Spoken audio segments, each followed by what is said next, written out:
Turo ko nga eh. Kaya nga tayo nandito eh. So, meron tayong number 11 na.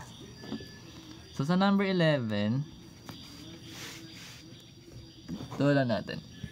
Yan.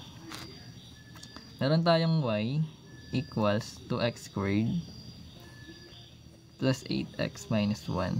So, basically, saan pwede magsagot? Nang alin? Type mo lang dyan yung answer mo. Paano yung vertex? So, ito yung given. 2x squared plus 8x. Sabi natin, pwede mo itong kunin lang 2 ways, no? Kung gagamitin mo yung vertex form or yung formula mismo ng pagkuha ng vertex na HK. So, pag kinuha natin using yung HK na formula, so yung H guys, that is negative B over 2A. So, yung B natin dito is 8. So, magkakaroon tayo ng negative, tas yung 8 natin yung B. Then, yung 2 times 2. So, magkakaroon tayo ng negative 8 over 4, which is negative 2. So, ito yung magiging value ng H natin, negative. So, which means, magkakaroon tayo ng negative 2. Then, as for K naman, ipa-plug lang natin yung negative 2 sa function natin. Or sa equation. So, magkakaroon tayo ng 2 times negative 2 squared.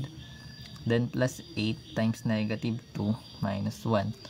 So, pag sinimplify na natin to, unahin natin yung squared guys ha. So, remember, meron tayong 2.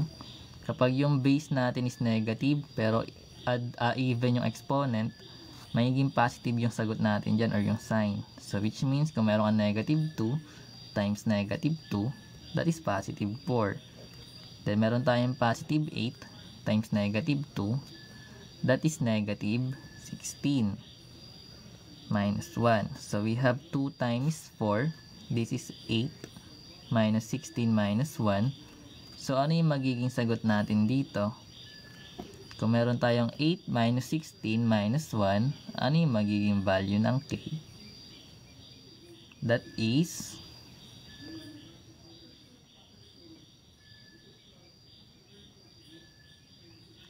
9 ba?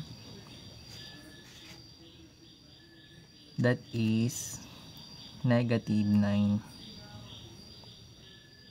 Sabig sabihin, negative 9 dapat. Ito yung vertex natin.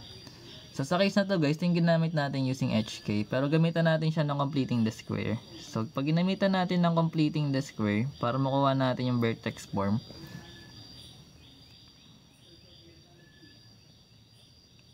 or vertex form na natin. So, sabi ko nga kanina guys, kung meron tayong given na to, pagsamahin lang natin yung may variable x. So, kung meron tayong 2x squared dito, tapos meron tayong 8x, pagkasamahin natin yun. Tapos yung negative 1, usog lang natin ng konti. Then, gagamitan natin ng completing the square. Remember, meron tayong b over 2, diba?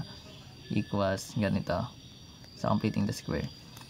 Pero meron ka ditong more than 1 na coefficient ng x. So, ipa-factor out muna natin yan.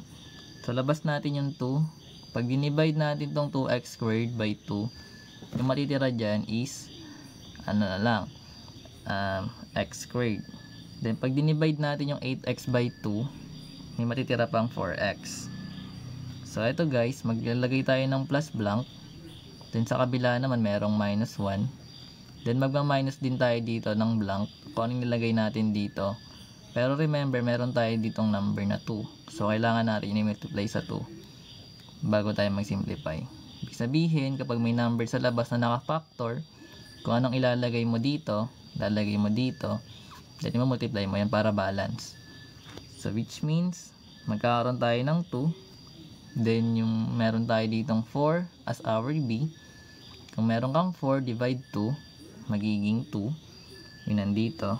Then, pag in-square natin, yun magiging 4. So, naglagay tayo ng 4 sa blank. Nalagay tayo dito ng 4. So, meron tayong 2 dito. Kinapi lang natin.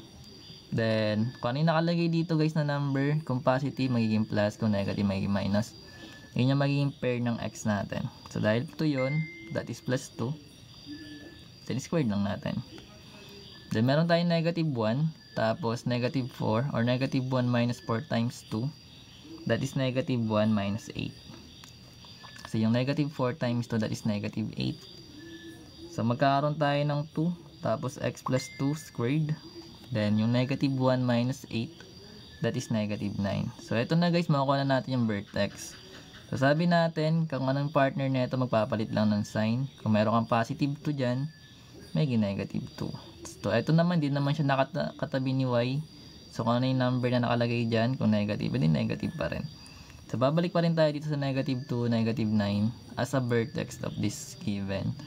So, mas madali ito guys, actually, kasi formula na lang to eh. Pero kung pinapahanap yung vertex form, eto kukunin mo.